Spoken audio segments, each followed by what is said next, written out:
श्रीलक्ष्मी श्रीमहालक्ष्मी क्षीरसागरकन्यका उत्तिष्ठ हरिसम्प्रीते भक्तानां भाग्यदायिनी।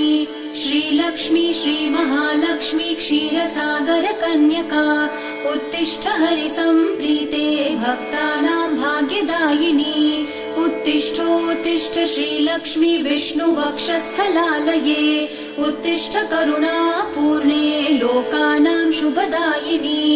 उत्तिष्ठोत्तिष्ठ श्रीलक्ष्मी विष्णुवक्षस्थलालये उत्तिष्ठ करुणापूर्णे लोकानां शुभदायिनी। श्रीपद्ममध्यवसिते वरपद्मनेत्रे श्रीपद्महस्तचिरपूजित पद्मपादे श्रीपद्मजातजननी शुभपद्मवक्त्रे श्रीलक्ष्मी भक्तवरदे तव सुप्रभातम्।